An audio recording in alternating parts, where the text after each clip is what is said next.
is PC gaming just about CPU, GPU, and RAM? Well, obviously not. The fun thing about PC gaming is the amount of customization that they can provide. No, rather than just choosing like a different core count CPU, different 3D V cache CPU, different performing GPU, or like different amounts and speeds of RAM. Even though there are great customizations, but there's even more to that.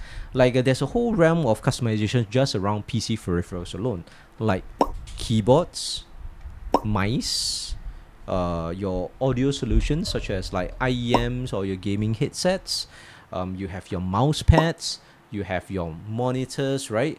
You even have customizations for like gaming desks and gaming chairs, which I don't have one. I'm sitting on a plastic stool. So, yeah, so that's the fun part about PC gaming.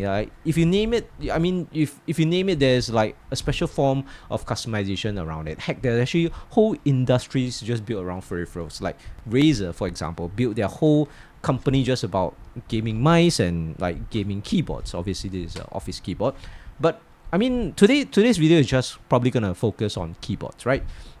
And if you just started out in PC gaming, if you start out like just gaming on a laptop, then unfortunately you're not really into keyboards. You'll be using your laptop keyboard all the while. But if you have a PC, maybe you have like a pre-built, a pre-built from Dell or something. Then it probably actually comes with like a Dell Office keyboard, which is like similar to this old Fujitsu like Office keyboard. They have rubber domes underneath, and they have this iconic like typing sound.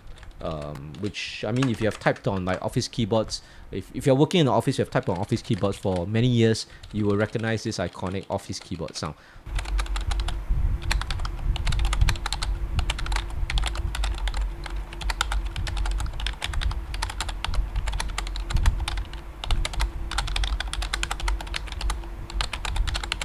Which is not too bad. Nothing wrong against office keyboards. First and foremost is that they work, right? They just plug in and they work.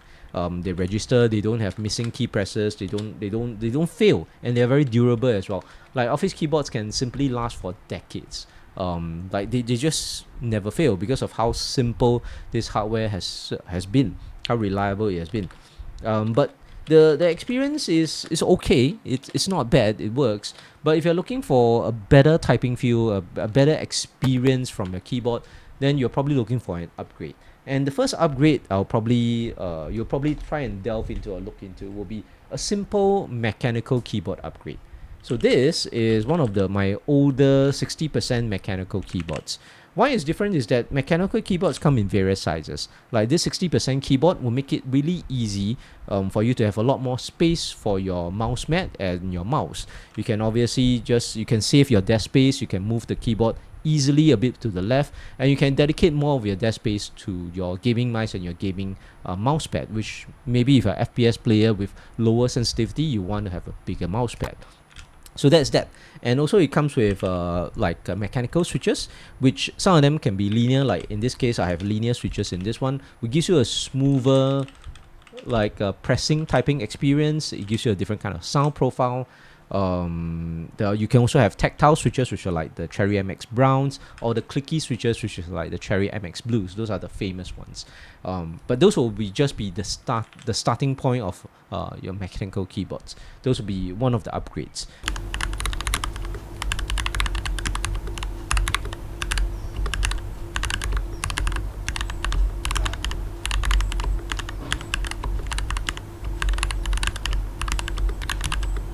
But if you have heard of like gaming keyboards in the last few years, if you have done any of the research around it, then you will have heard more about Hall effect on magnetic keyboards. Okay, so I have a few Hall effect magnetic keyboards here. For example, this is one of the earlier Womia M68HE.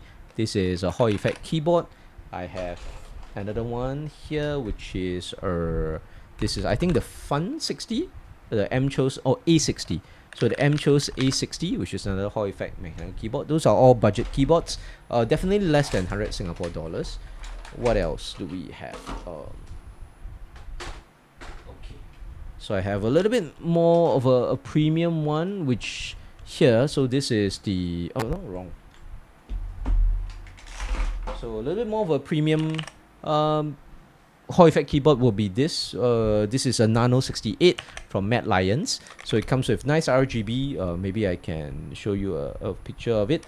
And but performance is actually the same as the other like Hall effect keyboards. So these Hall effect keyboards are also relatively budget. All the three of them that are shown are less than 100 Singapore dollars. So they will be in the same price range as a budget mechanical keyboard. And the benefits of Hall effect keyboards are that is adjustable actuation points, because Hall effect keyboards actually work on magnets, right? So it works on magnets, and the more you press, the stronger the magnetic force. So in software, you can actually program the software to recognize like just a very slight press. It can actuate the key, and then you can have a different feature for down press and up press, right? Or maybe when you fully down press the key, you can make your character run, and when you just slightly press down on your key, you can make your character walk. So those are things that mechanical keyboards can't do, because mechanical keyboards can only register off and on. So it's either the switch is on or the switch is off, and they usually have a fixed actuation point whereby the key has to press like probably 3/4 of the way or halfway down for the key to actually actuate. So Hall effect keyboards also have decent features, fancy features like SOCD or Rappy Tappy, Snappy Tappy, things like that. Basically SOCD is a feature whereby if you press on one single key, and if you don't release that key, let's say I press on my A to move left, and I don't release it, but I instantly press on D to move to the right, my character, rather than usually just stopping if I'm on a regular mechanical keyboard, will actually move to the right. So I can move left and right on my character really easily by enabling features such as SOCD, because it actuates like the latest key that was pressed. And this is a feature that you don't have on mechanical keyboards. So on games which actually allow it, like Overwatch 2, if I have SOCD enabled, my character can very easily move left and right, and it's via very simple key inputs. I can just hold down the D key and then just tap a bit of A, and then instantly we will see my character moving left and right, making it much harder to hit the character in-game. But to actually achieve the same level of movement with a mechanical keyboard is a lot more complicated, where you have to release the A and D keys, you have to coordinate your fingers to release it and press the other. So most of the time it is almost impossible to replicate the same movement that you can using SOCD on a Hall effect keyboard with a standard mechanical or like office keyboard. So those are the benefits of that. But the downsides of Hall effect keyboards is that right as of now, Hall effect keyboards don't have the same typing sound or typing feel as some of the more premium or customized mechanical switches.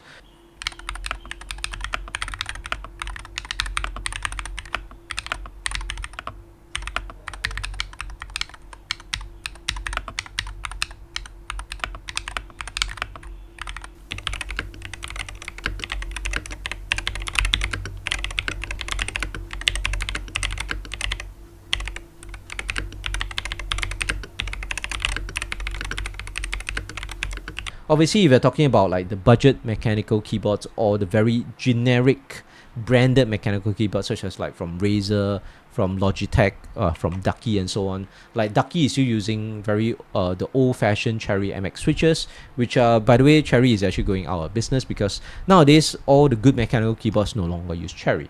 You use brands like Gateron, you use brands like HMX, all the other brands from China which have made far superior switches.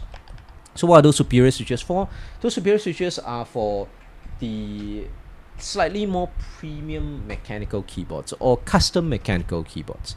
There was an era when I was like really into custom mechanical keyboards. I believe that was like during the COVID era. And in the custom mechanical keyboard scene, we were like into group buys. We were into buying like very uniquely designed custom mechanical keyboards, and there was a whole rabbit hole of in-depth knowledge on how to loop your switches, how to film the keyboard switches for the best sound and feel, how the design of the switches affect the sound and feel of the key presses, that even oiling the springs would make a difference, how the stabilizers feel, how you loop the stabilizers, how to eliminate like metal rattle when you're tapping on your spacebar, things like that. There's a whole deep rabbit hole inside the custom mechanical keyboard scene, and because of the efforts or like the pursuits of the custom mechanical keyboard scene, it has actually transferred into the mainstream market, whereby a lot of the Chinese manufacturers now actually loop and the stabilizers and the switches in the factory. And many of these have made it to, I would call them the more premium mechanical keyboards, which don't really come with a premium price. So obvious example would be the Aula F75, which you can get it for in Singapore for as cheap on Shopee for like less than 70 Singapore dollars, 60 plus, 50 plus Singapore dollars. You can get an Aula F75, and it should rival this Infi 75 that I have here, which I got it many years, quite about 3 or 4 years ago, which I think like I think at least 2 years ago, for a lot more than I would have paid for an Aula F75 now. But you will have the similar sound and similar key press as this Infi 75.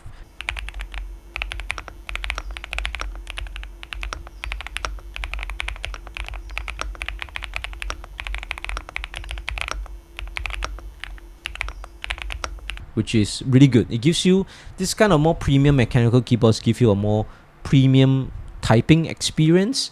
It has a more premium sound, so it's definitely more superior. Like I said, more premium and more superior than the Hall effect keyboards. Then you can go even deeper into that. Like if you go deeper into it, if you pay even more for the mechanical keyboards, you can get into keyboards such as let me bring this up, such as this. This is an Evo 80. So an Evo 80 comes in an aluminium body, has really nice gasket mounts, right? It has foam in between. It comes with pretty cool features such as a ball and catch mechanism where you can easily remove the upper shell to customize the insides. You can easily reach inside. You don't need a screw.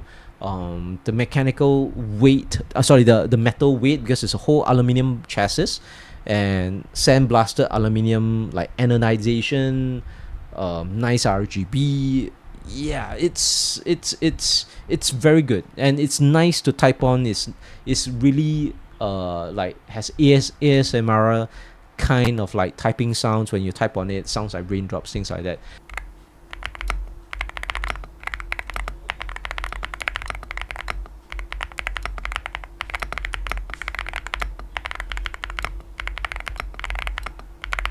So premium keyboards like the Evo 80 that I just showed, Rainy 75, Womir RD 75, those are like highly recommended by other keyboard content creators, such as like Louis To, Squashy Boy, those are from Singapore, or like Hipio Tech, which are or like Switch and Click, which are from the US. So this kind of more premium mechanical keyboards, they are definitely more superior in terms of the feel, the sound. And if you're somebody who's not purely gaming on your PC, so let's say you do some work on your PC, maybe you're a video editor, maybe you have to write some scripts, or maybe you're even a student but you have to like write reports, like you have to write your college reports, your thesis and stuff on your PC. You have to type on your PC for long hours of time. This kind of premium mechanical keyboards really like make a big difference to how you feel when you type, because they sound a lot better, they sound a lot more pleasant, they feel a lot more pleasant when you type, and it's a whole world of difference. But in terms of like I mentioned earlier, if you are a hardcore gamer, if you only play like FPS on your PC and you don't really care about the typing experience because you don't type much other than in-game chat, then maybe a Hall effect keyboard might be it for you. There are more premium Hall effect keyboards out there. Obviously, the Wu-Ting is one of them. Wu-Ting is premium not really because of like the key press or the build quality. Like if you order like a aluminium body Wu-Ting from them, it costs easily like more than 300 Singapore dollars. Compared to like a Rainy 75, which has an aluminium body but it's only like 150 Singapore dollars. Even my Evo 80 or the Crush 80 is probably less than. It's probably around 200 Singapore dollars. So still cheaper than aluminium Wu-Ting. But I'm getting sidetracked from my point. The point is that because of the nature of Hall effect switches right at this point, they are just not as high quality as mechanical keyboard switches in terms of key press and key sound. is due to the design of the Hall effect switches, but this is rapidly changing. Like as I pay attention to all these keyboard content creators, I'm now starting to see like the Chu Key Slice 75, which is like an aluminum body Hall effect keyboard with aluminum body and premium build quality. It is on the more expensive end, and I don't think it's available in Singapore yet, but this is, the industry is trending towards that, whereby the like higher, like the build quality, the high build quality of like the premium mechanical keyboards are slowly going into the Hall effect keyboards, and all we need is just more evolution in the design of the sound and the typing feel of Hall effect switches. Once the Hall effect switches can sound and feel similar to some of the premium mechanical switches, I would say the premium Hall effect keyboards would probably be just as nice sounding, maybe as close to nice sounding and close to nice feeling to type on as our premium mechanical keyboards. So those are that. And so this is the world of keyboards and gaming keyboards. There's such a big variety, and I just hope that this video is a short introduction to you. Obviously, I'm not a keyboard content creator, I'm not a keyboard influencer, so I would recommend other channels for you to follow if you're more into keyboards. Like I mentioned earlier, in Singapore, you would probably want to follow Louis To and Squashy Boy. Those are the two premium keyboard content creators that I watch regularly. I also watch content creators such as CPO Tech from the US and Switch and Click as well. But Switch and Click from the US has actually branched away from doing just purely keyboard content. So, but some of her older reviews are still valid if you are specifically searching for a particular type of keyboard. Okay, so that's it from me, and this is Charlie from Vamos Gaming Systems. We'll see you guys in the next video.